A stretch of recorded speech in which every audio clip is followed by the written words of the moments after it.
Hello and welcome to Khel Radio. I'm your host Ria, and joining me today is Miss Pragati Banka. She has litigation experience in the Delhi High Court and the Supreme Court. She's very passionate about sports and loves to play football. At present, she's a senior associate in the policy and programs team at Meraki Sports and Entertainment, where she provides sports-related solutions to companies eligible for CSR. Thank you so much for joining us today, Pragati. How are you? Thank you so much for having me, Dia. I'm good. How are you? How are you doing? I'm doing well too. So glad to have you on board for this conversation. There's so much that's been going around. So we thought it'd be interesting to also capture the internal mechanisms that are in place in NSFs to combat sexual harassment, since especially in light of the restless protests. So there's so much to talk about. Let's jump right in. To kickstart off our conversation, given your present role at Meraki, you get a closer look, um, front row seats, sort of to say, at what goes on behind the seats in enabling athlete success and how athlete participation and success of athletes interacts with social progress. So, what do you think ensure and what role do you think ensuring a safe and secure training environment to athletes plays in helping them succeed, and also in a broader social context in uplifting women in general? Um, yeah. So when it comes to sport, right, the biggest barrier you see is accessibility. So Right. be it men or women, like that's a generic issue, like accessibility. You don't have resources, you don't have facilities. But when it comes to women trying to take up sport, there are these other barriers that come with it. Like number one is society mindset, Yeah. which has changed quite a bit, but that is still a barrier of, women playing a sport, picking up a sport as a career option, if we're talking about that first.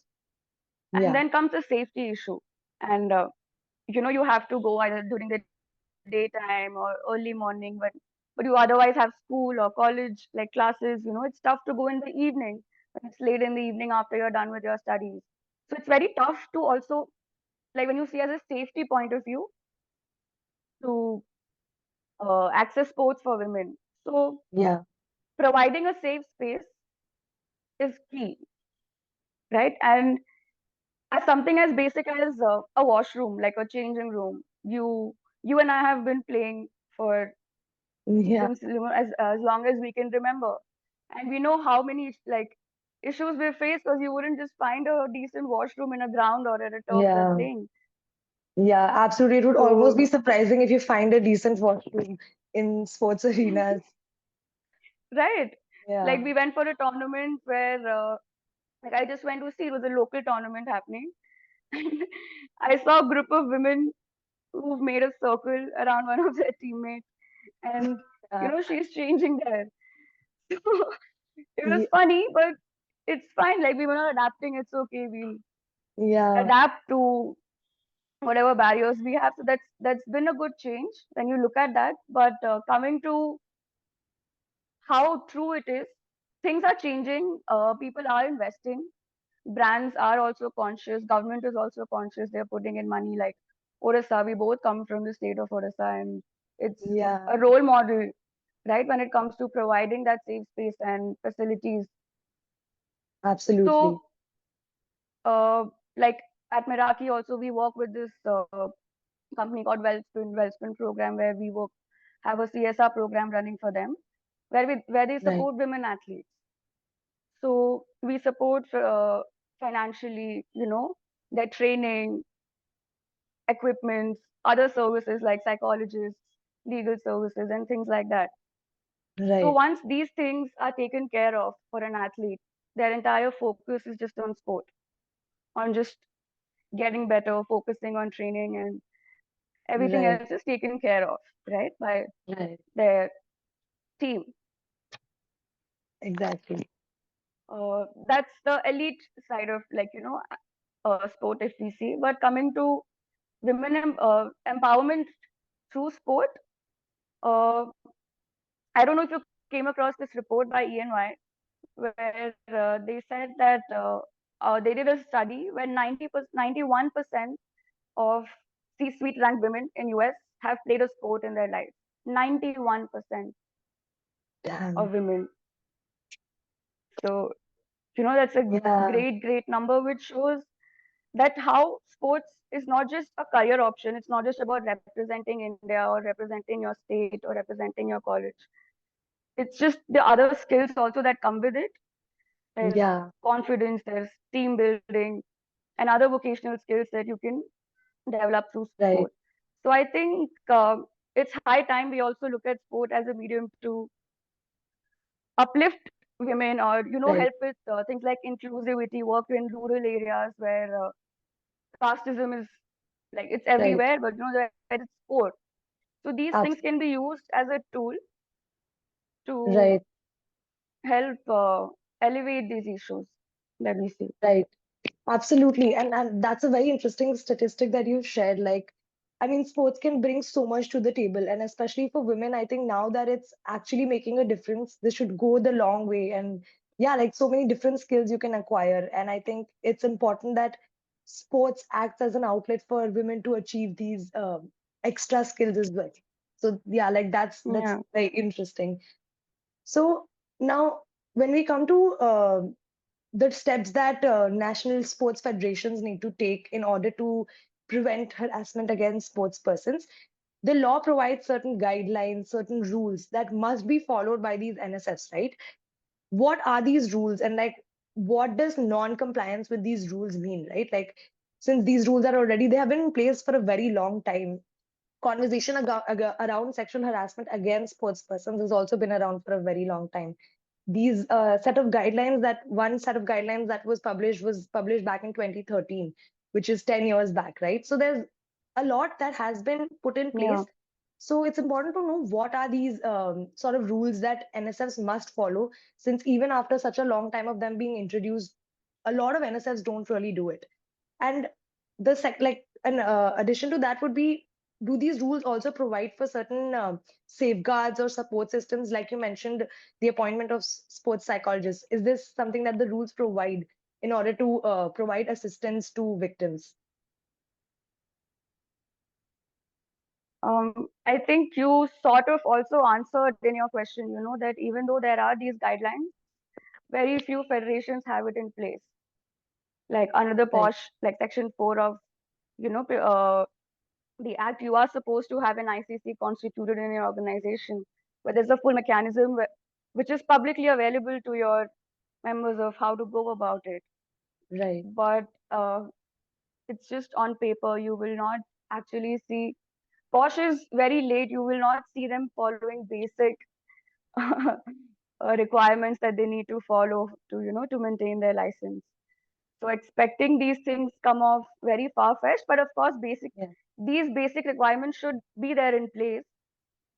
But what right, the situation is that it's not, right? It's not there. yeah, So what can we exactly, do? That doesn't mean that you still don't have the power to take action under law. If your right, federation doesn't have it, you still have the right to pursue legal action. right, So exactly, that's uh, a one way to look at it. That right, until we come to a point where federations have actually implemented everything that comes with the code, yes, exactly, athletes or anyone involved in the team, it's not just athletes, it's for protection of everyone in the organization, right, that it's important to speak up. Like if you don't speak up, then you also let things happen to someone else. Like today it's you, tomorrow it can be another person. So absolutely, it's important to speak up, but it comes with its own repercussions, and that's the fear that naturally comes yeah, with any sort of a victim, be it sport or outside sport. And but the thing is that we can't be blame gaming. Like we can't be like, oh, you didn't do this, you didn't do. You are supposed to be doing this. It's a Everybody has to come together. Like you have to have a common goal. So instead of like blaming that, okay, federations are not doing it, government is not doing it, athletes are not performing well, no. Everybody needs to come together, understand what's going wrong, where are we right, lacking, come together, absolutely, find solutions. It's a more collaborative approach that, which will actually lead to some results. right, So, absolutely. Like, I mean, what you said is just so important, that it's a collaborative effort that needs to be, taken. And in that respect, I think also as citizens, in order to ensure that NSFs are doing what they're required to do and keeping a check, we also can do it through, like filing RTIs, interacting with these NSFs, trying to find out if this is there or not. And I don't think you need to be anyone in order to do it, as long as you're a citizen of India, right? As a citizen, you have the right to, approach these NSFs and find out if the work is being done. So yeah, I think not just people who are in power in NSFs or athletes, but I think everyone, if decides to, take a step towards ensuring that these rules are being followed. And I feel especially rules that relate to things like sexual harassment, which absolutely need to be put a stop to, right? And urgently. This is not something that we can sit on. And when the law didn't sit on it, if the law was made like 10, 11 years back, what's our excuse? So definitely, I think this needs to happen urgently and everyone needs to participate, like you said.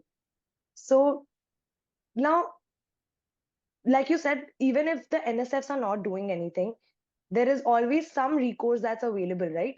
I think uh, in that respect, even awareness programs become very important, right?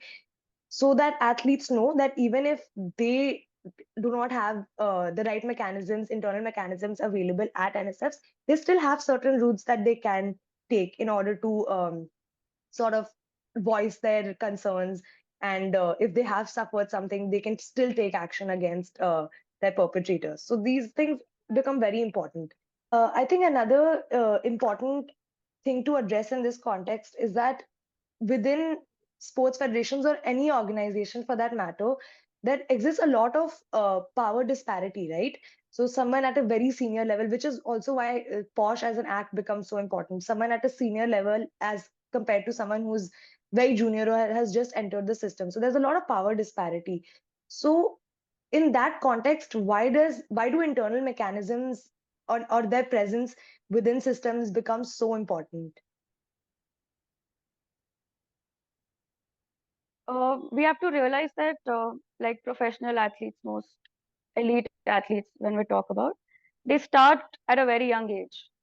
They start going Right, to the academy, they start training, and they're working with their coaches, they're working with teams, trainers, physiotherapists, right? So right, they're working, they're at also a very tender age when they start. And when you work with such your team around you, they become like family. You have right, this different level of respect, right? A different level of relationship with them that you share with your own family back home, because that's like your right. second home. You spend most of your time there, and maybe more than the time you spend at home, you spend at your training. Yeah, So there comes a very tricky relationship in that context. And of course, if someone's supporting you, helping you achieve your dream, you naturally feel that, okay, I owe this person a lot. I'm doing absolutely. this, right?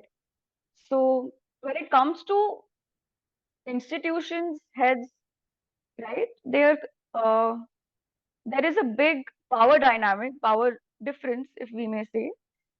But some, like, of course, it can stop people from speaking out, because there is that barrier. It's not just in sporting organizations; it's in any organization. That if there is a power dynamic, that's why Posh is in place. That's that's the reason it is Yeah, in place, right? right. But the most common thing that comes out when you talk about these power dynamics is, people are trying to take revenge, or they weren't qualified for this event, so they're doing this, that, and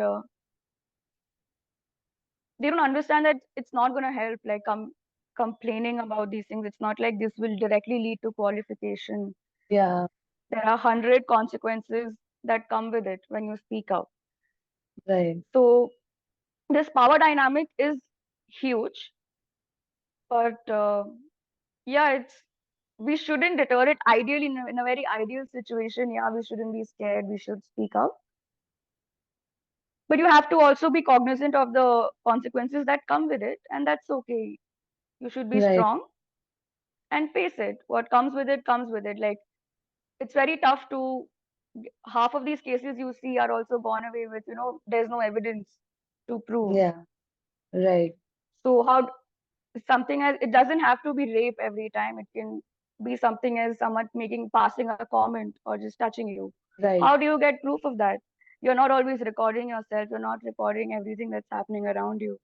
Exactly. So it becomes not just a relationship, but this whole situation that comes under posh is very sensitive, and in the end, it comes Right. around my word against yours.